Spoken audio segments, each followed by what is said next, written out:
On your habits into input based habits. Most people track yes no habits, whether they have done the habit or not. And one of the things that has helped me a lot is tracking inputs for the habits instead of just marking yes no. So, say for example, not just whether you meditated, but how many minutes you've meditated or any specific numeric unit.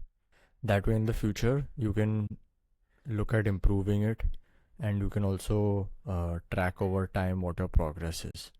So, like there are, and essentially, almost any habit can be broken down into an input habit if you need. So, I'll just give you some creative ways in which you can do that. So, stuff like meditation, working out, all of that is pretty easy that you can set minutes and you can log that.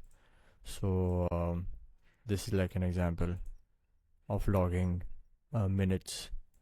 Then some things that get a bit more complicated is if you want to wake up early or a habit like that, which is at a specific time. So, like say for example, you want to do it at 8 a.m. and you select you want to wake up early. So, way you can do that is you take your baseline as 8 a.m. and then do minutes from that. So, like if you want to do it earlier, then say start with 30 minutes. Like today, I woke up 30 minutes earlier than my baseline. Another thing which you can do for yes no habits, it might be even beneficial to track the amount of times you do that. So, like, say for example, you want to track how many times I ate, like, your yes no habit is eating junk food.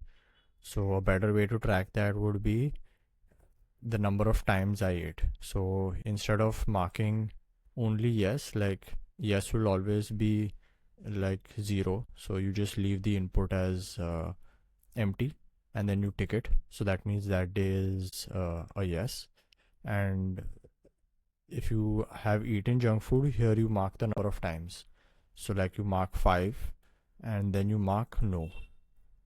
So that way you can also see over time if you're improving on your habits, your yes no habits. Because what we do is we try and just make it black and white that okay, I did this or I didn't do this. But the reality is that it is much more nuanced and you can be actually improving across a certain period of time. So it's better to improve in the long run than try something that is not sustainable. So this way, it's a much better way of tracking like a simple yes no habit.